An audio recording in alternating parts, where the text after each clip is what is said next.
오랜만에 한동훈 장관 얘기를 좀 해보겠습니다. 한 장관이 취임 후에 처음으로 지역 일정을 소화했습니다. 외국인과 이민 정책 관련해서인데요. 영상을 만나보겠습니다. 제가 법무부 장관을 시작한 이후에 지방자치단체를 방문한 것은 오늘이 전라남도가 처음인 것 같습니다. 국민을 안전하고 잘 살게 하는데 중앙정부와 지방정부 그리고 여당과 야당의 생각은 같아야 한다고 생각합니다. 물이 막 들어오고 있잖아요. 그런데 노저을 사람이 없는 게 지금의 상황이라고 생각합니다. 그렇기 때문에 저희가 외국인 인력 문제를 유연하고 체계적이고 정책을 운용한다면 지역 발전 그리고 국가 발전의 원동력이 될 수 있을 거라고 생각합니다. 작은 디테일까지 포함해서 저희가 좋은 정책 잘 준비하고 현장의 의견이라든가 이런 부분은 저희가 적극 반영할 것이고. 취임 후 첫 지역 순회 일정으로 전라남도를 찾았습니다. 한 장관이. 얘기인즉슨 전남지사 만난 자리에서 지역 발전이 물 들어오는데 노절 사람이 없는 상황이다. 국민이 잘 살게 하는데 여야 생각 같아야. 법무부 장관으로서 어떤 메시지라고 판단하세요? 일단 이 법무부 장관이 간 이유는 법무부 장관이 이제 비자를 관리하거든요. 외국 인력에 대해서 이제 비자 발급을 관리하고 있는데 그동안 우리나라가 외국의 숙련공들에 대해서 이제 TO가 있었습니다. 작년에 우리가 이 용접공들이 한 2,000명 정도밖에 못 들어왔어요. 그러니까 일정 정도 이제 국내의 어떤 고용을 보호한다는 이유로 외국 어떤 근로자들에 대해서 이제 한정을 두고 있었는데 지금 우리 나라의 지금 중공업 특히 이제 조선업 같은 경우가 굉장히 수주를 많이 하고 있거든요. 예. 여기 현대 3호 중공업이 있습니다. 근데 여기에 지금 인력난이 굉장히 심각합니다. 왜냐하면 이게 용접공 같은 경우에 요즘 3D 업종으로 돼서 사실 우리나라 근로자들이 많이 일을 하지 않습니다. 그렇다 보니까 중공업 측에서는 해외에 있는 숙련공들을 좀 많이 좀 들여보내주라. 특히 이 해외 숙련공들이 요즘은요. 대부분 또 일본으로 많이 갑니다. 일본이 TO가 굉장히 많거든요. 그래서 최근에 한동훈 법무부 장관이 이 TO를 3만 5천 명까지로 대폭 늘렸습니다. 그래서 지금 이제 베트남이나 이런 데서 오는 숙련공들이 많이 들어올 수 있게 하는 것이거든요. 그런 차원에서 오늘 직접 현장을 찾아가서 이런 외국의 근로자들이 들어왔을 때 어떤 문제점들이라든지 또 실질적인 이제 이 TO를 넓히는 문제라든지 그런 것들에 대해서 이제 현장 점검을 하는 그런 시간이었던 것 같습니다. 그러니까 이거는 한 장관 스스로가 뭐 이민 혹은 뭐 외국인 정책에 대한 법무 행정에 대한 지역 순회 일환인 거네요. 그렇죠. 그러면? 네. 예. 전남지사도 만났고 이거는 안전 못 쓴 건 이제 어제 일정이고 오늘은 전남도지사 만나서 이런저런 얘기를 했습니다. 이건 법무 행정 얘기고 법무부 장관 뭐 사실 크게는 또 검찰 얘기도 안 해볼 수가 없는 게 돈봉투 의혹 관련해서요. 오늘 그 돈봉투 사건의 핵심 피의자 강래구 전 감사의 재판이 있었는데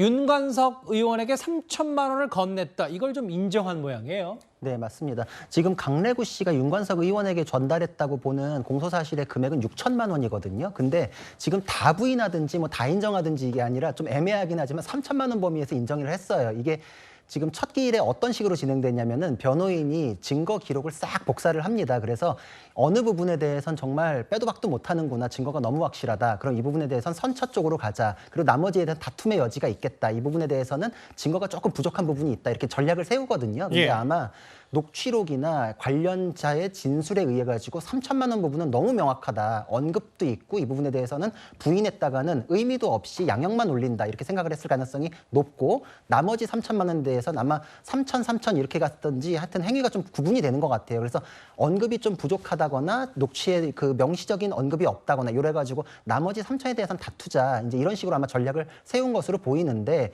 문제는 일단 3천만 원에 대해서는 국회의원 전달 목적으로 자기가 준 걸 지금 인정을 했잖아요. 그러니까 지금 강래구 씨가 이렇게 인정한 마당에 윤관석 의원이나 이성만 의원이나 송영길 대표까지 올라갈 때 그냥 어쨌든 모르겠고 난 조작 수사다 이렇게 주장해왔던 건 이미 깨졌거든요. 예. 앞으로 소환될 송영길 대표는 말할 내용이 점점 더 빈약해질 수밖에 없다. 굉장히 좀 막다른 골목에 몰리지 않을까 싶습니다. 짧게만요, 구 변호사님. 여기 하나 더 있는 게 오늘 또 비슷한 취지에 새롭게 알려진 얘기가 송영길 전 대표 보좌관 박모 씨 구속영장 청구서에 전당대 돈봉투 수수 의원 20명이 명시돼 있다.